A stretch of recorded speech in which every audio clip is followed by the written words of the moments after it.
And I think that's where ADHD is a superpower. I just got a bit obsessed with it. I was just like, I'm going to make this happen. We're going to sing the London Marathon. And we did it. I used to talk to my mum a lot all the time about why haven't I got a best friend? I've got lots of acquaintances. But I was never anybody's best friend. And everybody else seemed to have a best friend or a little group. And I always kind of was straddled between different groups. When that buzz and excitement is there, you can move mountains. But if it's not there, you can just rock. Hello and welcome to another Smart ADHD Stories episode. This time I'm joined by my good friend Janet Murray, who is a business strategist, entrepreneur and creator of the Courageous Business Planner Bundle. She's also the host of the Courageous Podcast and the founder of the Singing Striders, a choir that performs at major running events including the London Marathon and Great Manchester Run, and we'll talk a little bit more about that in the episode. But that's not all. Janet's latest venture, Pet Icons, involves creating hilarious portraits of pets dressed as famous icons. She's been podcasting for over a decade, published more than 1,000 episodes, and is a keynote speaker who's graced global stages, including Inbound and Youpreneur Summit. When she's not working, Janet plays the piano, sings, runs and chats with her 3 cats, though not all at once. She's also a mum, a qualified English athletics run leader and the event director of her local park run. This is another Smart ADHD Stories episode where we dive into the raw, unedited life stories of fellow ADHDers who are successful business owners, creators or entrepreneurs. And just to let you know, Janet was recovering from a pretty horrible cold, possibly the C word, but she was very gracious to join us anyway. So do bear that in mind as she kind of coughs her way through this episode. But let's get on with it right now. Hello, Janet. Welcome to Smart ADHD. How are you doing? Well, I'm not my best, I have to say, but you know, I've rallied to do this interview. But yeah, I've been unwell. I think I've had COVID again. Like, I swear to God, I must have the record for how many times I've got it. And I think I've had it or something like it 3 times in the last 6 months. So if I sound a little bit hoarse and croaky, then yeah, that's why. That is why. And you know, we've just started the podcast and you've mentioned the C word. So that's a great start. But that's what this is, a story episode, and these episodes are like raw and authentic. I don't edit them. They're just an opportunity for you to share your story with ADHD, and in your case it's autism as well. So I've introduced you already, but I'd love to hear. You probably hate this kind of thing. It's like when people who I don't know ask me, so what is it you do? What do you actually do, Ian? And I think, well, what are you actually that interested in me? And second of all, like, which aspects of me are you wanting to know about? But if you could, like, I don't know, for our listeners and viewers, how would you describe yourself and what you do today? It's always a tough one. When people ask me out in the real world, I never really know quite what to say. It used to be easy because I used to be a journalist, and then before that I was a teacher, and they were very easy. But I run my own business. I've had various iterations of that, which we can talk about, very ADHD. But I now call myself a business strategist and a copywriter. And actually, if you were to ask me what I was kind of at the heart, I would say probably I was a writer, and I run a business. I guess I'm also an entrepreneur that's had various iterations, starting with helping people with getting press coverage like 10 years ago. I mean, I've had a business for 25 years or more, I think now. So starting off like helping people to understand how to get press coverage. Then it was more kind of, you know, marketing and content strategy, and moved. Now I'm calling myself a business strategist and a strategic copywriter. And, you know, maybe we can get into why I've had more kind of reinventions than Madonna, and why I haven't just kind of stuck with the same thing. But I mean, at the heart of it, if I think about kind of the core skill for me that underpinned everything I've ever done, is writing and communicating and speaking. And I guess, yeah, so at the moment I'm business strategist. I've got a business planner. It used to be so much easier than it is now. You caught me at a good time, quite an ADHD time, where I'm kind of going through like a real period of like of transition and change. I would have found this really easy a couple of years ago, just to go, yeah, I do this and I do that. But you know, I'm sure we'll get into that. But yeah, business strategist, copywriter, creative person. I run a choir. We can get into that as well, the Singing Striders, which I started on a whim. So yeah, that's probably not the best introduction I've ever given, but there you go. Yeah. Well, I mean, I identify with a lot of what you've just been saying there. It's, when we reinvent ourselves a lot. Would you say that a lot of what you've talked about there is that you are a creative person. So there's that creative aspect of you, but also this, that you want to help people. You're here in your business because you actually want to help people as well. How much of those things is important in what you do?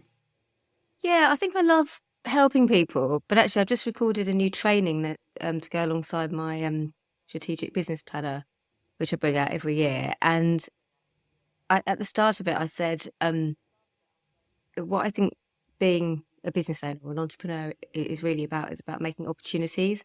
Like most business owners, yes, we like making money, but it's not what motivates us. Even if you think about like really, really super successful entrepreneurs, they sell a business and then they could go and lie on the beach and then they just go and start another, don't they? But I think what motivates me is creating opportunities, and making things happen and solving problems and making things better. And yeah, I do love helping people, but I'm not like one of these people that's kind of like, oh, get up in the morning, my raison d'etre is to kind of, make people's lives better. But I think it is that problem solving, creating opportunities, finding the back door or the side entrance, or finding new ways to do things, better ways of doing things. I think that's probably it. Yeah, I mean, there's so much in that that I'm with you on, and the problem solving is very much an ADHD thing. And it's interesting what you said about the making money thing. So I was just thinking about this the other day, that there's this kind of almost there's like a dichotomy here with money and making money as a business owner, because like for me, that's never the driver. Like making money in of itself is not the driver. I'm more interested in the creative aspect, the problem solving, the helping people. I want to be this catalyst for the transformation in people's lives. However, I'm also aware that if I don't make money, then I can't actually do those things effectively. And I can almost, I will end up resenting what I do, because ultimately I don't just want to help just the people out there. I do want to do that, but I also want to support my family. I want to help them as well. So it's interesting. I speak to a lot of people with ADHD who have this similar kind of thing. And I was actually having a chat with ChatGPT the other day, and it was talking about this. My wife always like jokes, "Oh, you've been talking with ChatGPT again, have you?" Oh, yeah. And but I was asking this question about ADHD and money, and it was saying that a lot of people with ADHD are more focused or more aligned with their purpose, which is not necessarily focused, primarily on money. So that's maybe something we can come back to, Janet. I wanted to, before we go down that rabbit hole, and we'll probably go down that later, but we've known each other for a while. I was trying to think. I think I first met you in 2015 in Manchester at New Media Europe. You were speaking there. I was speaking there. This was a conference. I don't know how to describe it. I suppose, new media. It was a new media conference. And we've worked with each other. You've put a lot of conferences, events on. That's been fun, and you've put a lot of creativity into that. You're putting in music as well. What's when it comes to not just your events but your business? How important is that creativity in your business? And do you think that comes through from an ADHD lens? Yeah, it's interesting. I've never really thought about that, because you just do what you do, don't you? And you just Yeah. you just like create things. But yeah, I think the boredom things obviously comes into it quite a lot. So I really struggle if I'm bored with something. The minute I've lost interest in something, it's just like unbearable. And I find it sounds really privileged, but like when I speak to people who tell me that they hate their job and they've been going there for like 20 years and they hate their job, everything about it, I'm just like, just leave? Like, why don't you do something else? Or like, it literally, I just cannot comprehend how you can just keep like showing, because it would make me so depressed. Like if I had to do that. So I think the creativity is, it's almost like you're amusing yourself. Like, so I get very bored very easily. And I get bored of the sound of my own voice, the sound of my own content. So much as it would be quicker and easier to do things the same way every time. Like I feel like every time I've done an event, or every time I've launched something, or every time I've created something, I'm always looking for like new ways to approach it. And part of it is just to keep myself amused, because if I can't keep myself interested, I'm just awful. I would just procrastinate and do nothing and get down in the dumps. And so it's almost like part of, if you're not creating something new, or you're not finding a new way to do something, it's like, I love this. I get like a buzz inside me. It literally is like a buzz, like a thrill from doing something new or doing something a different way. And that's kind of what inspires me to take action. If I haven't got that buzz, it's really hard. And again, it sounds really privileged, doesn't it? And really kind of like, oh God, poor me, I can't do anything unless but I'm sure you know what I mean. Like when that buzz and excitement is there, you can move mountains. But if it's not there, you can just rot. But it's like you say, it's a position of privilege, and I know where you're coming from there. But like ADHD is a blessing and a curse. Like the blessing in the sense is that you have this divergent thinking. It's what makes you tick, this creativity, and people love that. It's like you can see why some people would say, well, that's a superpower. That's your superpower, Janet. But on the flip side, like, don't you sometimes think it would be a lot easier if I was neurotypical? And I might hate my job, but I could just power on through it. I mean, you talk about those people who hate their job but carry on doing it.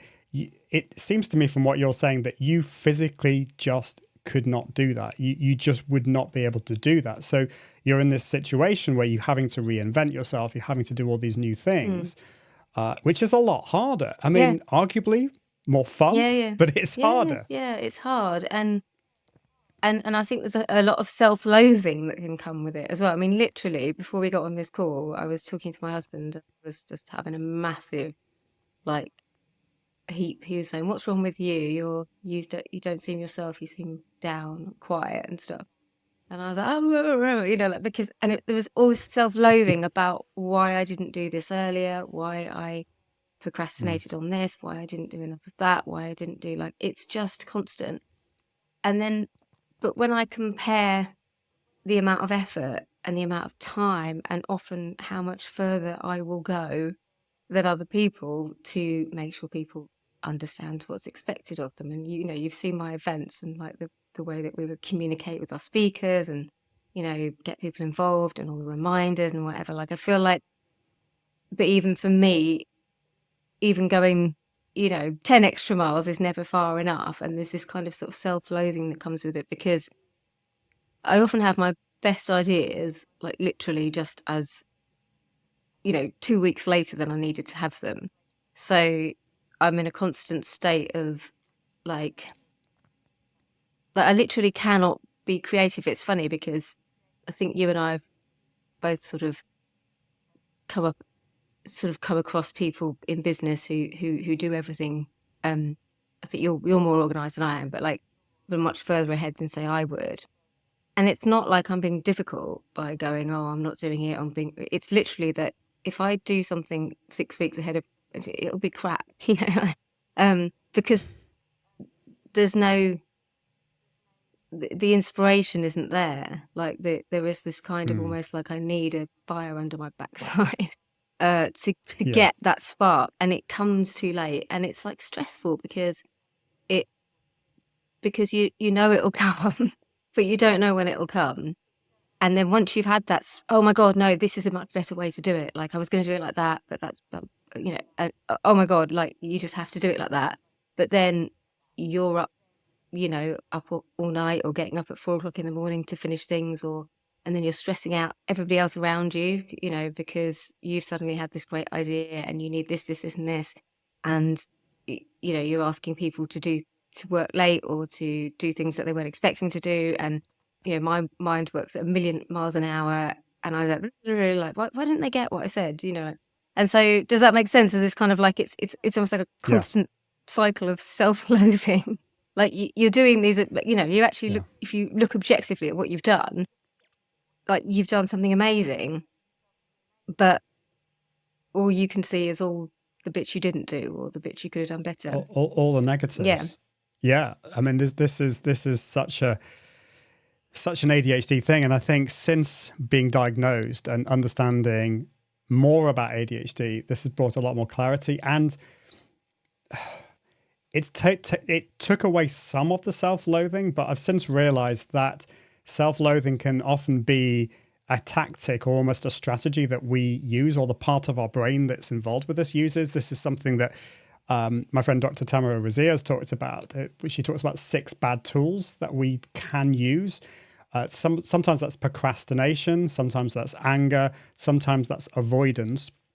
And we're waiting for our brains to kind of fire up to give us the stimulation that we need to actually be motivated to do the task. But as we get older, Tamara was saying that some of those earlier tools that we use, they're just not enough to give us the motivation. So the final one that we use is that self-loathing. And that's often because that negative side, that negative emotions, that gives us a lot of stimulation. It's almost more stimulation than the positive side of things.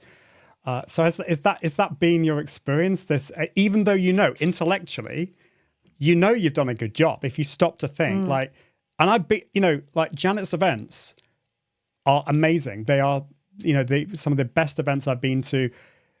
People who say people with ADHD are disorganized, like Janet is like, everything is so super organized. She thinks of everything. And I know you're probably going to object to some of those things and think, well, yes, but. How much of that is your experience, what I've just said?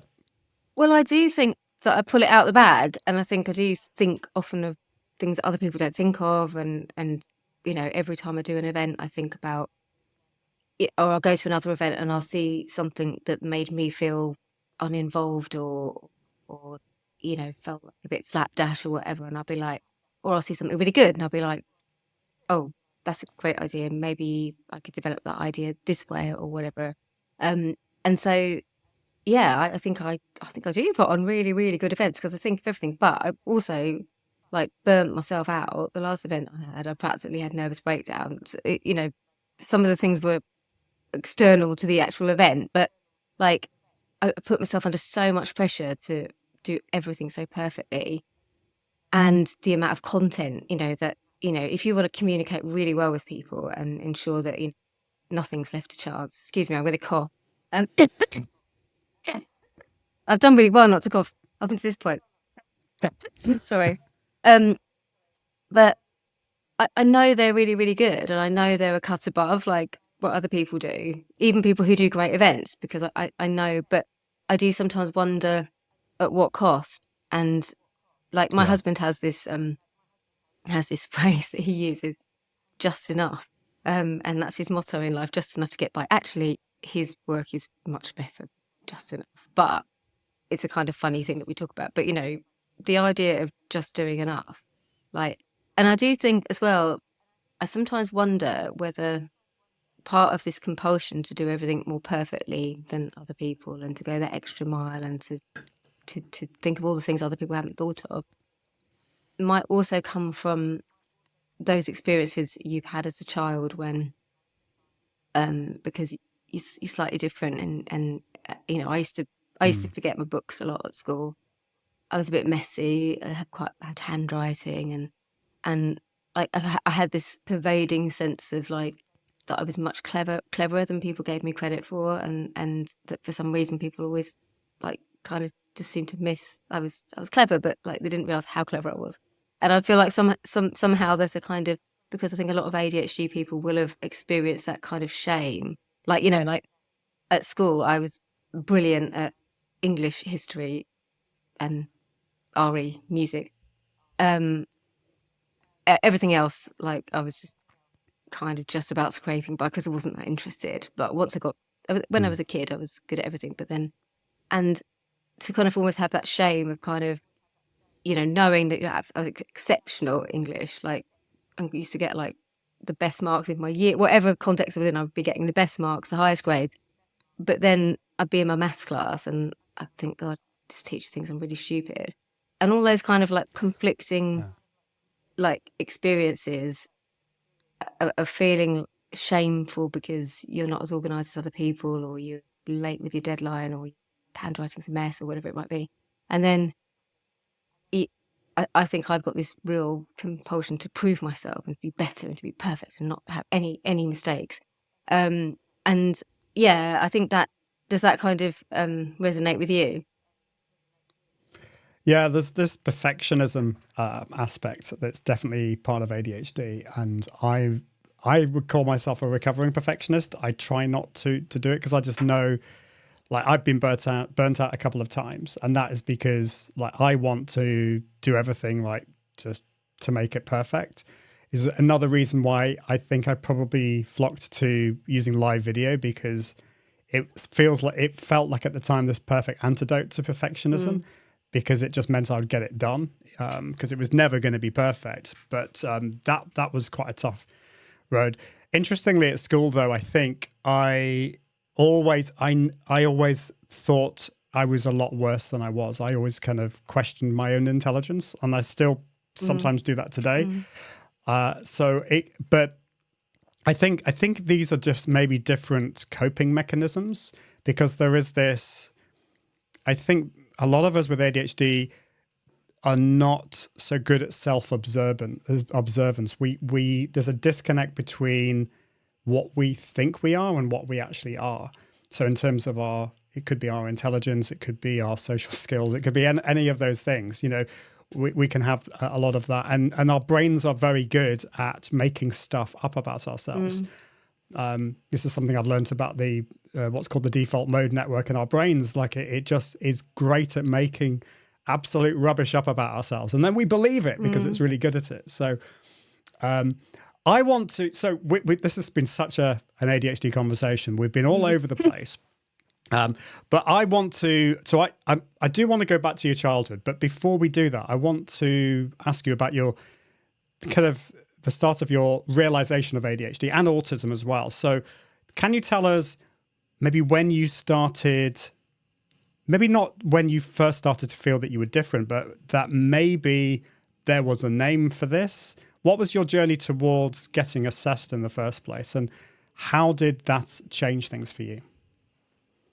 I'm trying to think now, because and I just mentioned this while it came into my head, but the other thing that was quite interesting about, I got diagnosed and I was obsessed with ADHD for like about 2 years, and now I'm actually kind of a bit bored of it, and which is so ADHD, isn't it? I mean, now we're talking about it now, like I'm interested because we're talking about it again, but it's like, You're not too, but you're not going to fall asleep. I'm not going to fall asleep, but I thought you might find that amusing. But like, I devoured every book, every podcast, and totally hyper-focused, like knew everything about it. And then suddenly I was like, oh, screw up. I'm not interested in ADHD. And I still am. I still sometimes listen to podcasts. I still sometimes read about it. But anyway, I can't even remember what you asked me, but it was about, the realization. So, I mean, it's that classic story, isn't it, of always thinking that you were different.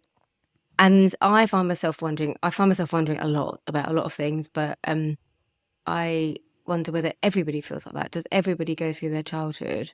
Like I had I was having like therapy for about a year or two, and I used to ask the therapist this all the time. She never used to answer. I said, like, does everybody like think the things that I think? Because I quite often have moments where like I'll be sitting somewhere and something that I think is boring, and I'll be like, I think everyone else must think this really boring. They're all pretending. Like I went to this wine tasting thing, and like everybody was like, and then I said, God, this is so boring. Like, why is anyone interested? Like, and I was really genuinely just looking around, just thinking, like, is everyone pretending to like this wine tasting? Because to me, it's just like so boring. And I actually asked this lady who was like, really into her wine, like genuinely, like, tell me, what is it that makes you so excited about it? Like, and I still didn't understand it, but I was just literally thinking, is everyone pretending to enjoy this? Because this is just like like just not. And I spent a lot of time wondering if people are pretending, like we're in a play, like the Truman Show or a TV show, and everyone's just acting, pretending they like things that they don't. But anyway, I've still forgotten your first question. What was it again? It was about So anyway, so I did feel really, really different.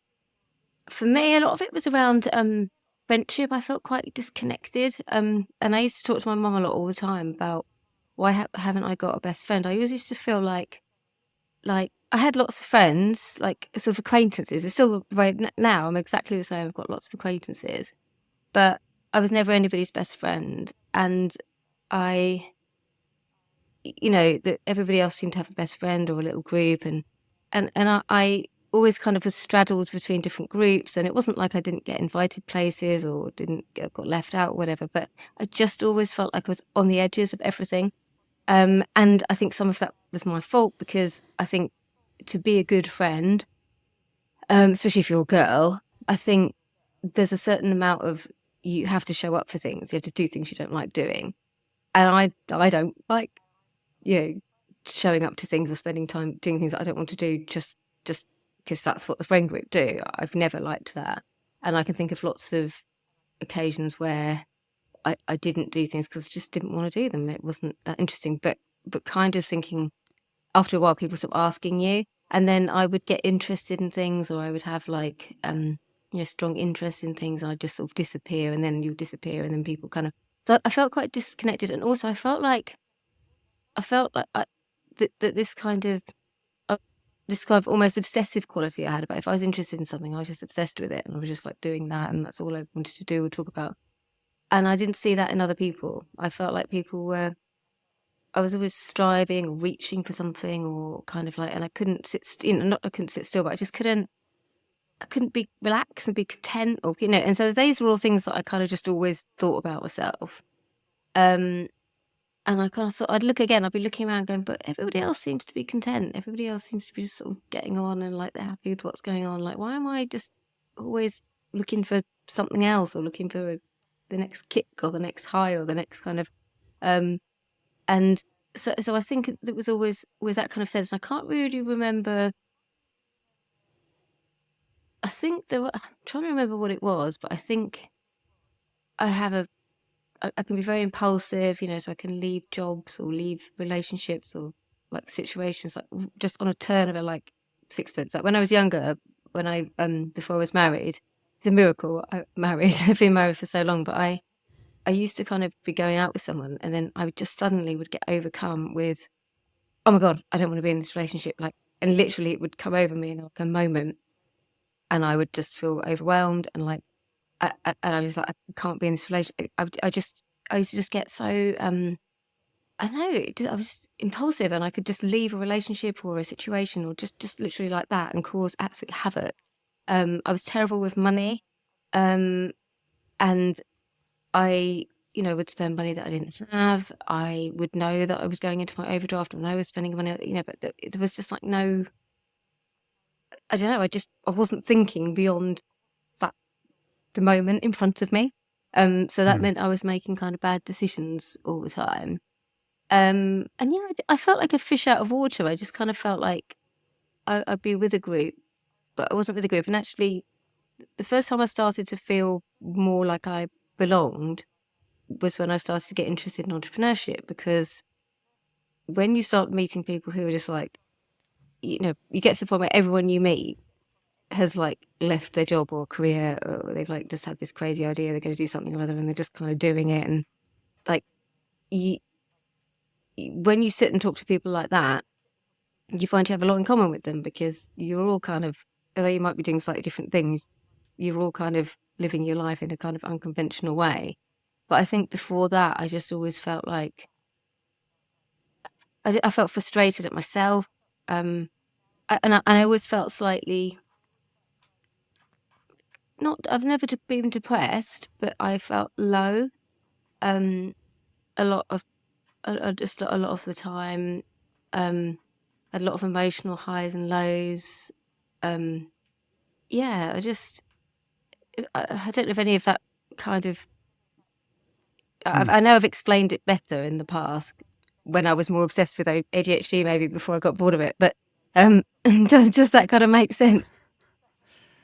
It does make sense. So you had all those experiences. What then led you to wanting to seek, or thinking that it might be ADHD, or there was a name for this? I think that next stage. I think I was probably Googling. I was probably like Googling because I probably thought I knew I wasn't depressed because I kind of sort of had friends who suffered from depression, or and I was like, it doesn't seem like that, but I don't seem quite right. And I'm guessing, I can't even remember the moment, that I probably I Googled stuff, and then something came up and I read it and I thought, God, that sounds like me. And then I went like down a rabbit hole. And I remember I listened to the podcast, which I ended up being a guest on, Tracy Otsuka's, what's it called, her podcast, ADHD Women. So smart as women. Yeah. And so I used to listen to that, and I would listen to all of the stories and think, God, that is just totally, totally me. And then, so it's 2021. So I think I was quite an early adopter, as it were. I think I was one of the first kind of entrepreneurial people that I sort of knew to get diagnosed. And yeah, and as soon as I just read the list, it was almost like I was wanted to cry when I read the list of symptoms, because I was like, God, yeah, all of those things are me. That is me, and that kind of explains why I'm the way I am. So anyway, I finally answered your question after about like 4 different detours. No, that's fine. So you read up about it. You thought, this sounds like ADHD. So what was the next step? Did you like go to your GP? Did you like how did you actually how did you do it? Because for a lot of people, like this bit, they might think they have it. Like, so this is another question, actually. Just answer this question first, because I think this is important. A lot of people say, well, yeah, I probably have ADHD. I know I have ADHD. Like, but like, what's the point in getting diagnosed? Why do I need to do that? Well, I felt like if I understood what it was or what these behaviours were, then I would be able to develop more self-awareness and perhaps change my behaviours, but become more aware of them, become more forgiving of myself, maybe, and be able, possibly come up with some strategies or and because the other thing as well is, obviously when you work with other people and you're trying to build a team and you're making a right mess of it because you work the way that you work, and you work a completely different way to other people, and it's it's hard to do that. So then I could have gone on a waiting list, but I decided at the time that I would seek a private diagnosis, and I don't know why. I think I had the budget at the time, and I just thought, well, I'd rather just find out. So I researched, and this was before all of the stuff came up, about these dodgy people. So I found a lady, she's called Dr. Sally Cubbins, and she'd worked at the Maudsley, and I wanted to find somebody who'd kind of worked in the NHS, who had extensive experience, who's sort of an older lady, obviously quite a long career, and yes, I did all the tests. I was very one thing I struggled with was that I didn't want to tell my parents, because my parents have always been kind of a bit, they're just of that generation where you just get on with stuff. And I remember having this panic when they sent me all these forms and said, you need to get someone in your family. I was like, I can't. And what was really at the back of my mind then was that my brother, who's since been diagnosed with autism and ADHD, and very classic sort of presentation, that he was like the troublesome one. And I kind of felt like if I'd gone and go, oh, I think I've got ADHD, they'd be like, oh no, it's your brother. You're the good child. Your brother's the one that causes all the problems. And it was funny though, because I think I said in my email, I can't ask anyone in my family to do this, and because I've got a sibling who, he's the neurodivergent one. He just isn't diagnosed. And I think when I said that, in a sense, I was kind of almost like giving myself away, because I was saying I've got a neurodivergent sibling. And ironically, my mum is the most ADHD, she's not diagnosed, but she's the most ADHD person, like proper can't stop talking, can't, you know, Yeah. she's really classic presentation. Yeah, so she said to me straight away, having done all the, yeah, definitely got it.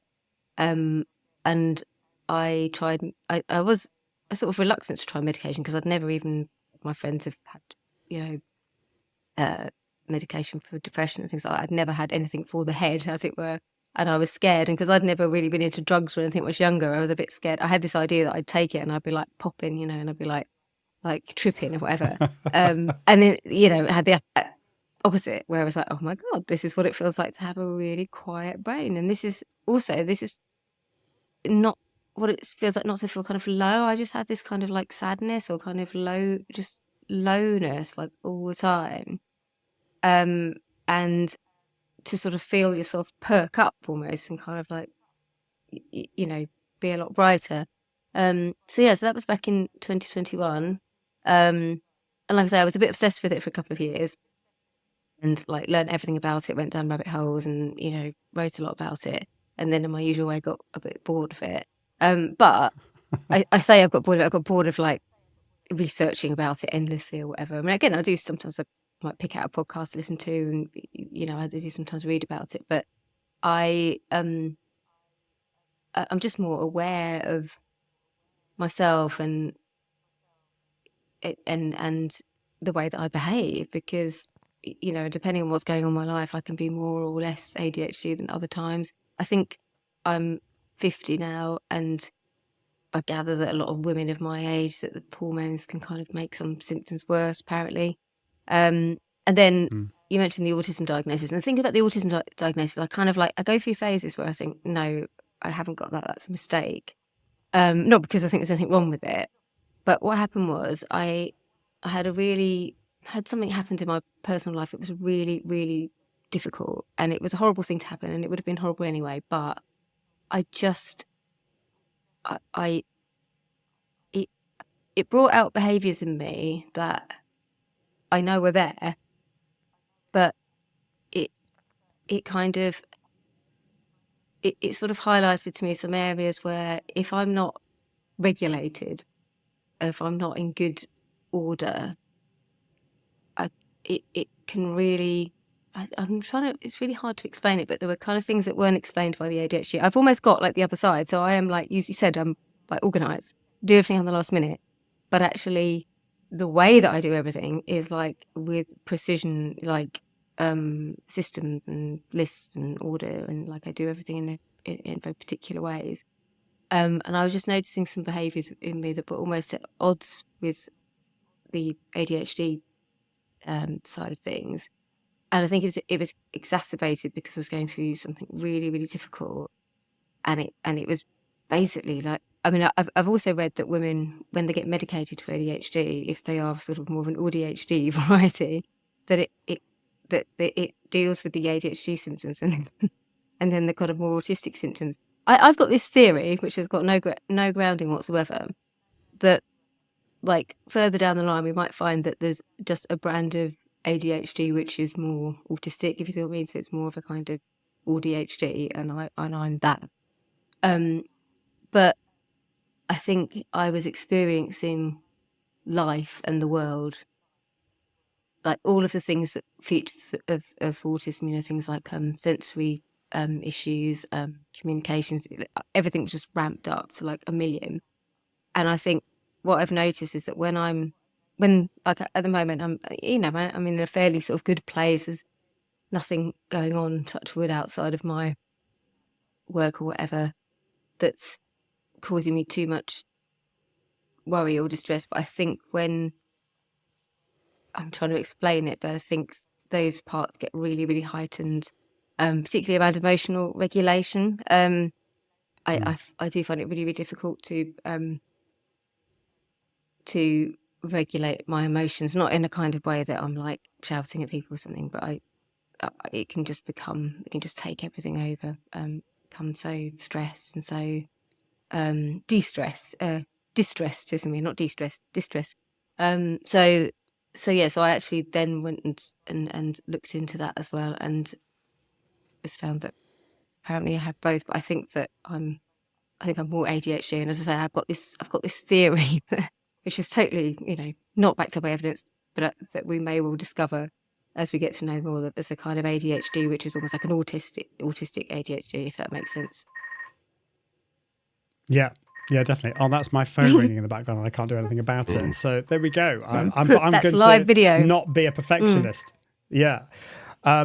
So that's kind of interesting. That's really interesting because, like, I think women in particular are more difficult to be diagnosed. I think from what I gather, women tend to be much better at masking than men. Like, generally speaking, we're kind of all over the place. Well, that's been my experience. But yeah, I think a lot of the things you're talking about there that you could possibly describe as, autism, things like, for example, noise sensitivity, emotional dysregulation, things like that. There's a few other things that you mentioned. For me, that they're definite things, or maybe hyper focus on like organization and structure. Some people might say, well, they're kind of autism traits, but to me, for me, they're definitely ADHD. Like the inability for me to be able to, if there's too many sounds going on, I'd find it very difficult to listen into one person who's speaking with me. I just can't get all of that, and that's because I believe, like, my prefrontal cortex, it just can't deal with all the incoming information. And I think when it comes to organization, I don't know about for you, but for me, like, because I don't want to feel anxious, I need to get everything as organized as possibly can. And freakily, sometimes I actually enjoy some of that as well. Like, I do enjoy processes and spreadsheets. Please, like, don't judge me.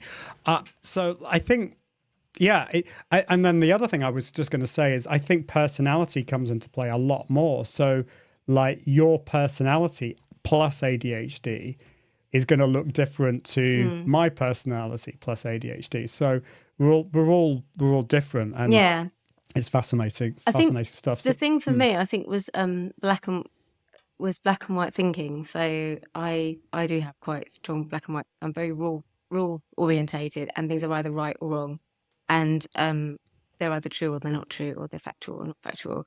And again, I think because I was going through something which really kind of brought that out, my black and white thinking was off the scale. And so my brother's autistic, and I remember my sister-in-law telling me this story about how she would come in the house and she knew that he was writing an email, right? And I laughed because I know that. So basically, I'm the best complainer in the world. Like, my daughter was unwell at the end of last year, early this year, and I, nothing got past me with the NHS and all the appointments and whatever. I was totally on it. But I can't let it go. I'm like a dog with a bone. And so if something is unfair, if it's unjust, if somebody's trying to tell me that something true that isn't, I will just, like, I'll write that email, I'll write that complete, and I will take apart every single argument and everything, in that kind of way that gets right up people's noses, right? And that's what I meant about the emails, because people don't like it. They don't like you, telling them that they're wrong, even if they are wrong.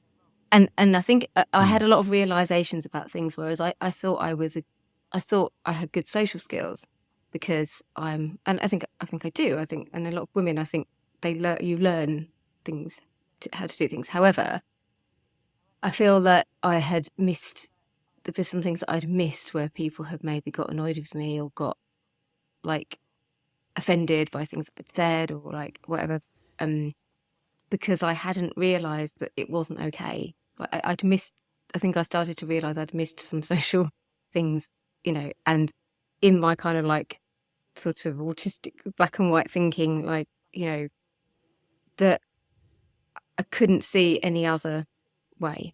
I couldn't see that somebody might make, even now, the idea that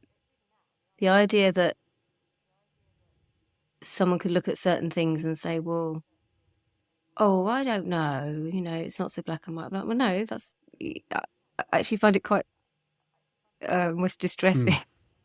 that, you know, when people are not telling the truth or they're trying to present, you know, and I thought was something else I was going to say about that. What was it? But yeah, but those traits were really, really heightened, and they're still there, and they get triggered like big time if something comes along to trigger it. But like I'm saying, I feel like I definitely have got traits in those areas, and I was experiencing them at kind of like mega level.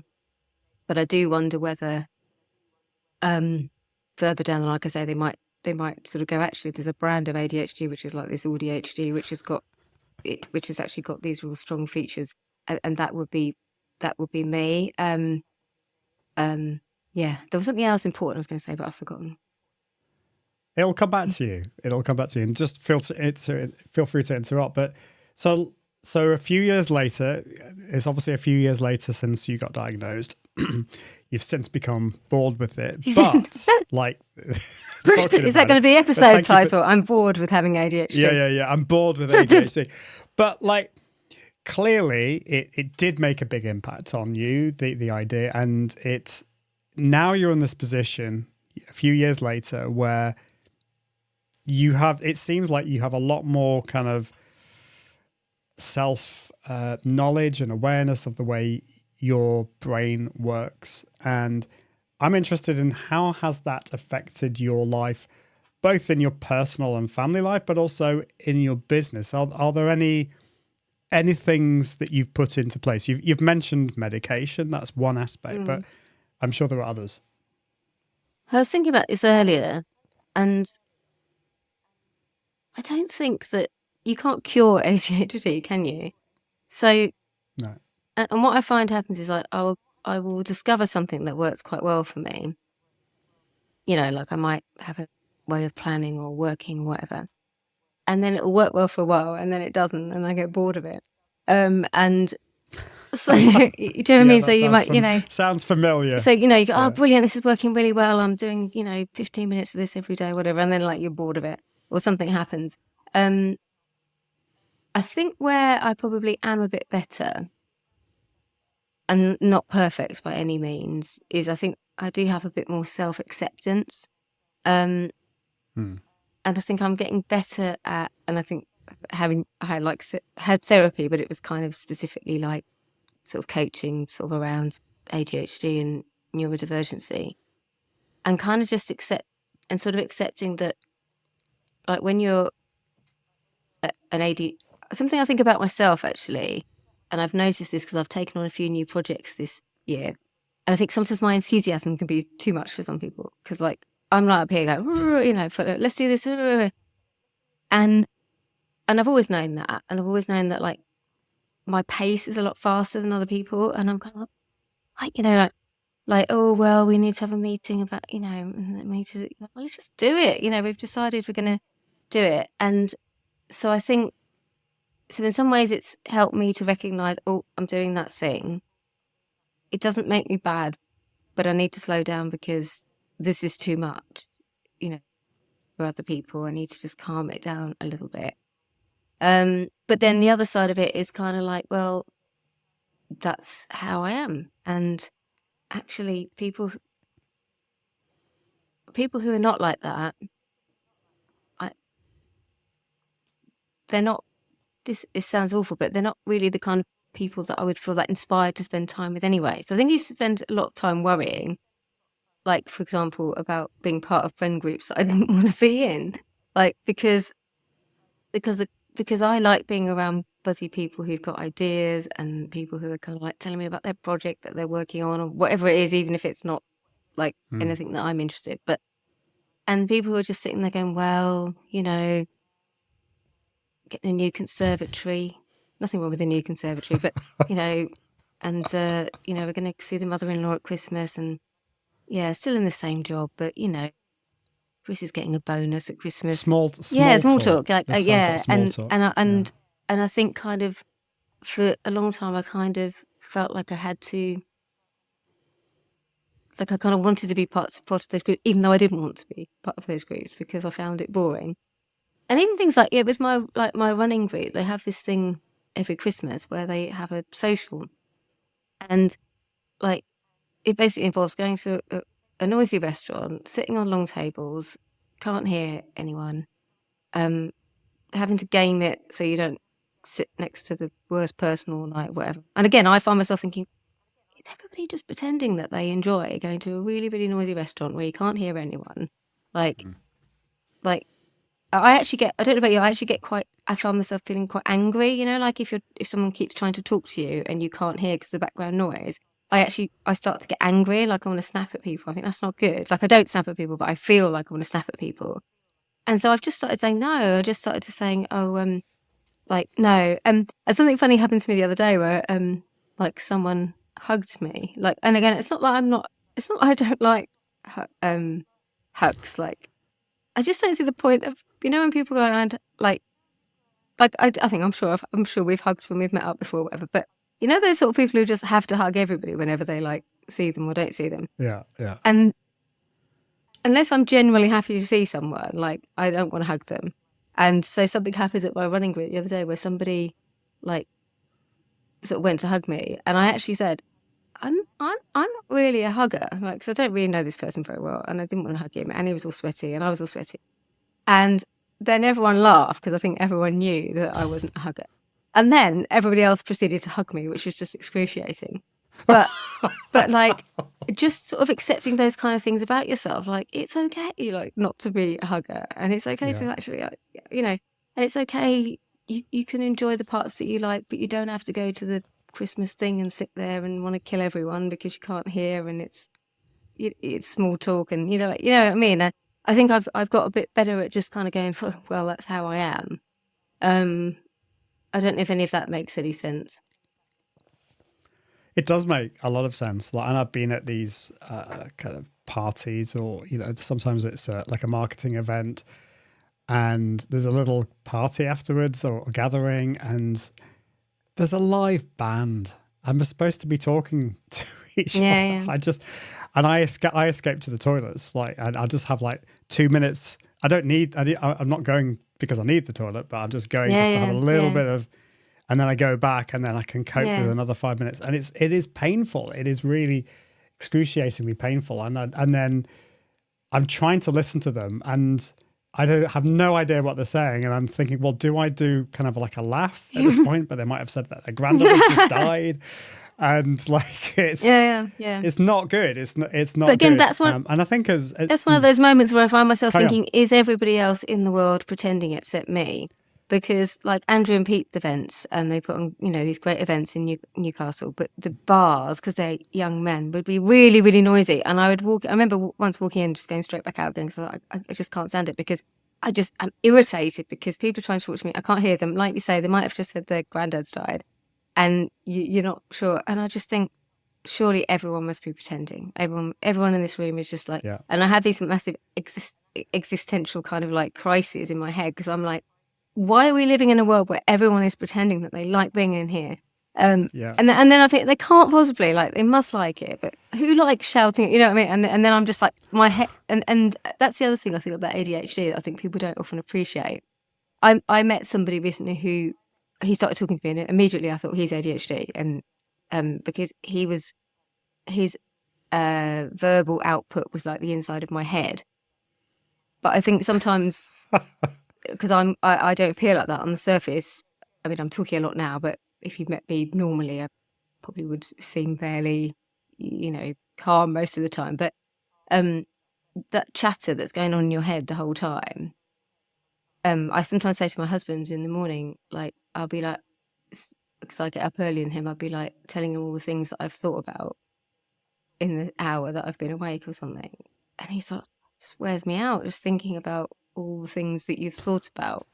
Yeah. But do you know what I mean? Like it's sometimes you just want to hit yourself over the head because your head's just going round and round and round and round, like, you know, internal chatter. Like, it's incessant. It is tiring. It is tiring, but it is like that that supercomputer, but but it's in the kind of it's almost like a really like a pocket calculator case or something, or what is it that there's? I've also heard it's like a Lamborghini engine in a Lada brakes or something like that. But You've mentioned this a few times, the whole idea of like looking around at other people in a situation, think like, what are you doing? Like, what are you must be bored, or you must hate this. And I feel like this a lot. I've spoken to a lot of people with ADHD who feel like this, that we're kind of on the outside looking in. We're kind of feeling on the edge, and we're looking in thinking, I feel like I'm the only one here. It's like, surely everyone can't, like, surely I'm not the only one. Like, sometimes it might be, it might be at our church, I'll be kind of there and I feel there's loads of people around me and I know them all, but I kind of almost feel like I'm on the outside looking in. I might be at an event. You've mentioned events that we've been to. And again, I feel sometimes like I'm on the outside looking in. Is that, it seems like that's a common experience for you. And like, has that become easier since being diagnosed? I don't know. It's weird. I've become more aware of it. Something that popped into my head when you were talking then was about, so this is a bizarre thing that you get involved in when you're ADHD, but I'm a run leader. So I'm a qualified run leader for England Athletics. And I run lead with different groups, but one of them is attached to a Baptist church. And I'm not a Baptist, I'm a Catholic. But on a Sunday, they have this, they have a run on a Sunday morning, and then they have a church, but it's in like it's not real church. I thought it was great. The first week I went, they invited me in for coffee. I was like, this is great, like 15 minutes, like no like full-on church service or whatever. Having been brought up a Catholic, it turns out they do Bible study elsewhere. But basically, you do your run, you go in, you have this breakfast, and Penny, which is the pastor, whatever you call it, vicar, female vicar, whatever, in the Baptist church. It's like a grown-up assembly. It's lovely. She's lovely. They're lovely people. And, I really enjoy going, even not part of the Baptist church. And, it's just a lovely, lovely community. But she shows a video every week, right? And it's a clip of a film. And I remember feeling quite sad the first few times I went, because I can't follow films or videos out of context. So there, again, every single week, she does this thing where she has her theme, like, which is usually related to so she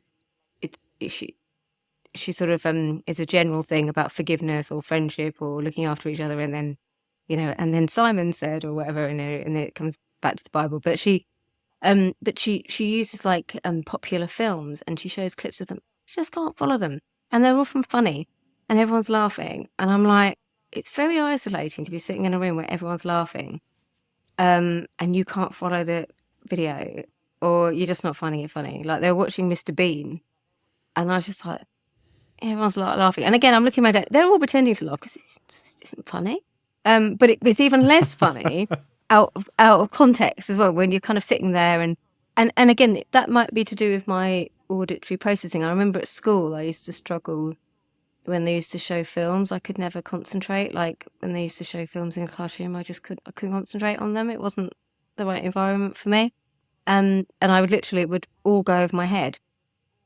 And that's quite isolating, I think. And I still, now, at first, I kind of, like, and then sort of people, you see everyone's laughing, and you think, oh, again, are they all pretending? Are they all pretending to laugh? Or is everyone in this room genuinely finding it funny?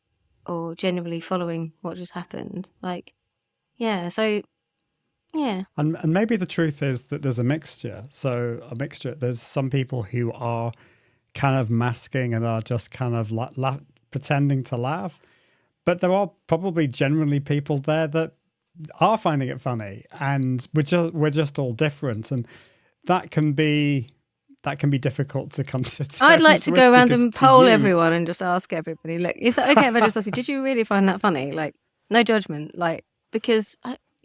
I could just see you with your microphone next time you're there. So what, did you find that funny? But it's also like feeling like it's not polite not to laugh because everyone else is laughing, but just be like, I've got no idea what's going on there, and I feel like a prat because I can't follow. It's like sometimes like a Disney film or something, and I can't follow what's going on. But maybe it's because I'm just not that interested, and I feel like I was enjoying, because I'm quite an oral. I like listening to things. I find it easy to learn when I can listen. Yeah. Yeah. And I do wonder sometimes whether it's kind of because it's interrupted my flow. I'm listening to Penny and she's telling a nice story and whatever, and then she goes and shows a video and spoils it all because it, you know, your focus is taken elsewhere.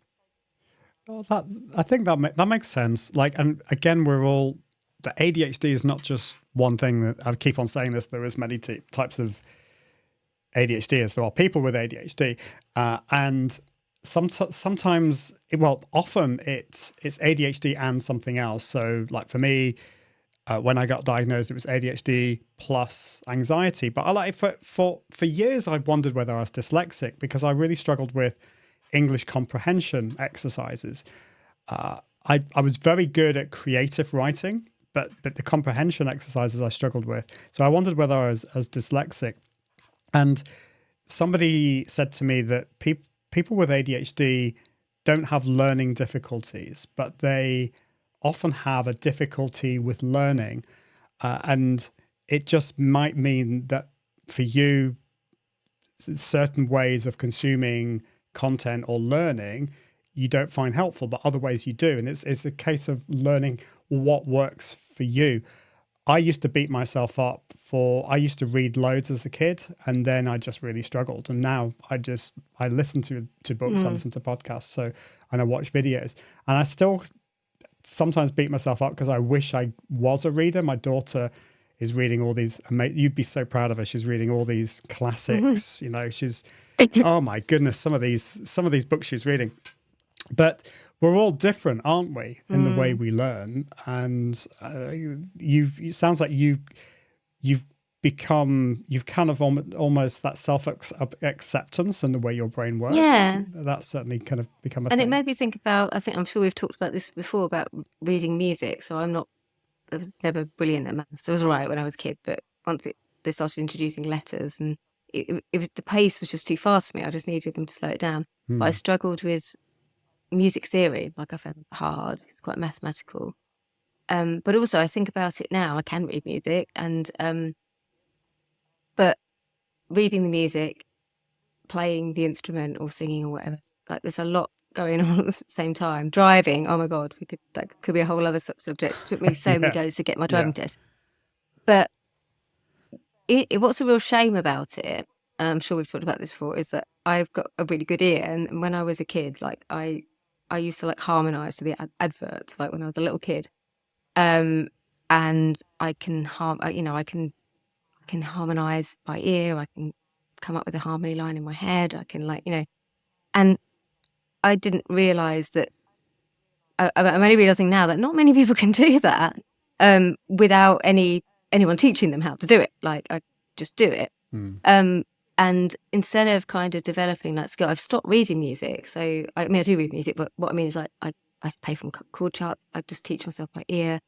And I wish that I'd learnt musically. I wish I'd just lent into it. Obviously, it's great to have that skill because you can always go and check something. You've got that grounding. But reading music, I actually think held me back because I was so focused on getting it right, every aspect of it perfect and right, that actually I didn't develop some of the skills that I had that actually, are really, really useful to be able to kind of, hear something, play it by ear, vamp along with chords, like, put in harmony lines and stuff.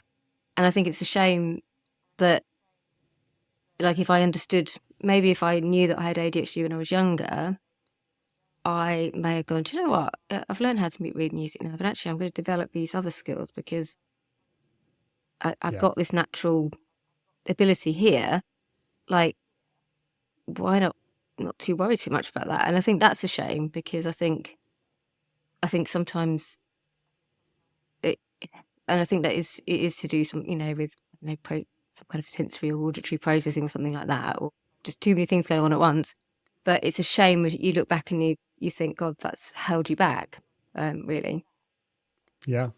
But you realized that you did have this amazing skill of playing, singing by ear, improvising, which is a skill that a lot of, as you know, I went into the kind of classical world of music and trained that. There's a lot of people there got amazing sight reading skills, but they don't They don't have the improvisation skills or playing or singing by ear. So I think sometimes we can, I mentioned this about the reading. I feel like I like bad because I was struggling to read a book, and I felt this like almost like this being compelled to do it that way. I felt compelled when I was at music college that I had to kind of go down the opera route, even though I didn't want to go down the opera route. And it sounded like at school you felt that you had to go down there. I need to be able to read music, and that's the way. When actually there was another way, which was focusing in of that. But it is interesting that you have been doing that, even if you might kind of call this a small way, but you have been putting your music into your business. And this is one thing that we did, together in a few of your events, and actually bringing a bit of singing into it, which was so fun. Like I was, so we were, for people listening and watching who have no idea, this was because you had the Christmas markets, and we did a little Christmas theme, and then there was the Courageous content event where we just put this song on and we were all singing on the screen. It was a lot of fun. Yes, get courageous with your content. Because everyone in my house hates it. You still remember it? Yeah, and I think we kind of came up with it over Facebook Messenger, didn't we? Singing back and forth to each other. But probably just to finish, it's just the thing I keep meaning to mention the whole way through is my singing stride is choir, because so I'd always had this idea. I'm a runner. I do again. This is probably this thing about bringing things together. But I am a runner, and part run, if you don't know what it is, sure a lot of people do now. It's a timed run at 9 a.m. all over the country, all over the world. In fact, it gets people out in the community, moving, walking and running as well. Anyway, I'd always had this idea at Christmas, because I used to love singing carols with the choir and stuff at Christmas.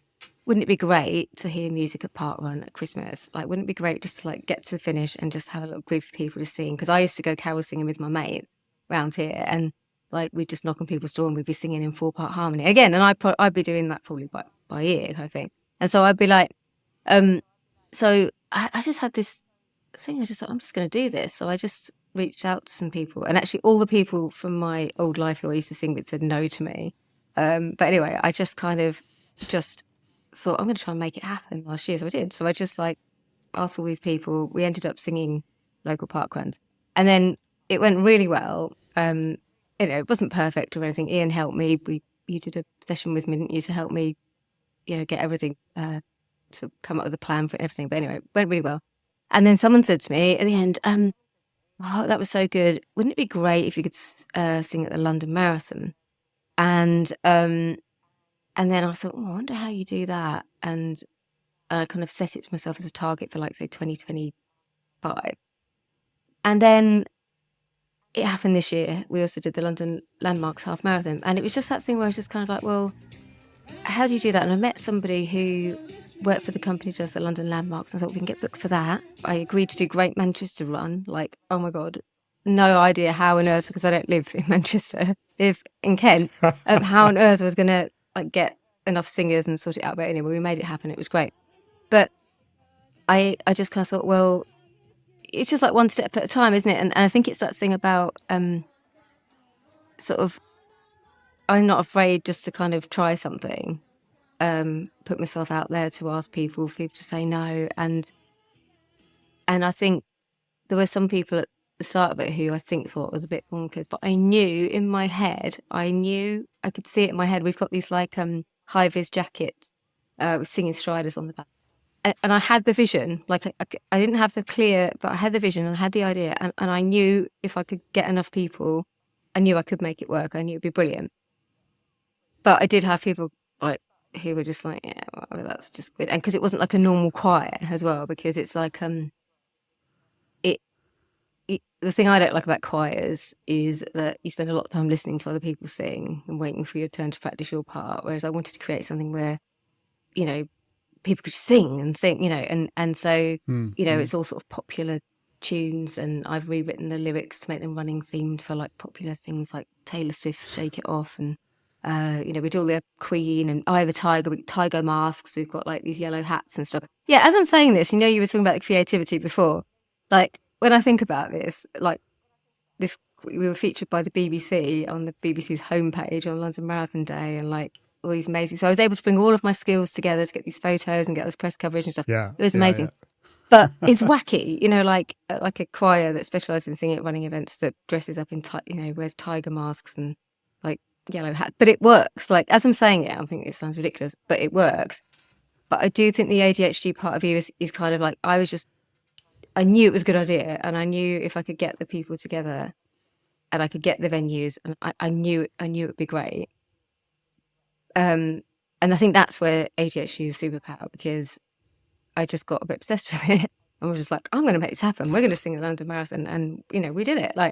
And we did it a year earlier than I thought. But I've knocked on a lot of doors. I've had a lot of no's from people. I've had a lot of people who kind of looked at me weird, like I was silly and, so I can't even remember where that came from. But I just remember I kept thinking the whole way through I wanted to mention it, because I think my Singing Striders choir is probably one of the most ADHD inventions in the world. Yeah. So, right, I'm getting my cough's getting No, better than me. it's been so fun. It's been so fun to see that, and in a way, like, if you get people saying to you, like, Janet, what on earth are you doing? This is a completely nuts idea. You're kind of probably onto the right track. Yeah, exactly. Yeah. And the way that you can bring in together all of those skills that you have into that, and it's been awesome to see. So we'll see if we can get a few clips from you that we can put into the video. That would be really cool. I'm just aware of time. It's been so good to talk to you, to hear all of this. It's been really inspiring. I know that listeners and viewers will. I'd love to hear your story. So obviously you're doing the Singing Striders. What's happening with that, and what are you working on at the moment? What's the big thing that you're doing right now? Well, I set up Singing Striders as a community interest company. My biggest challenge is there's only one of me, so and it's quite replicable, because we have like a backing track, and we have a set of backing tracks and lyrics and stuff, and so potentially another me in another area could run their own group, but I need some funding. I'd really like to expand that next year. I've been beating myself up about not doing more with it this year. Then I've got my my business. I have to confess, I do feel a bit. I've started. So I've got my Courageous Business Planner bundle. I've got my Courageous Business Club. But there's a part of me that feels a little bit unsure about exactly where things are kind of heading. Like, I kind of know what's going on for the next couple of years. But I feel like I'm ready for a change, and maybe the change will be the Singing Striders, maybe it will be something else. But I don't know about you, but I think I've got it's about 10 years since I left journalism fully, and I think I've got about a 10-year shelf life. I think, I feel like I need to do something like different. I've thought of lots of different things. Funeral celebrant, wedding celebrant. I've even thought about retraining, like, to be a proper running coach for some sort of fitness thing, but I think that was just a short fad or whatever. But I know what's happening for the next 12 months, but I'm kind of, I'm waiting for inspiration to strike a little bit. But I think I definitely, need to move elsewhere. But for the time being, you can find me at janetmurray.co.uk and see what you find there when you listen back. Yeah, and in 5 years' time, it could be completely different. Well, I'm just aware of your voice. You've done very well in speaking for all this length of time. Thank you so much, Janet. Do check out Janet's website, and you can connect with her on all the socials as well. Thank you, Janet. Thank you. Thanks very much. And thank you so much for plugging us into your ears or watching us on the YouTubes. And until next time, I encourage you to be smart with your ADHD.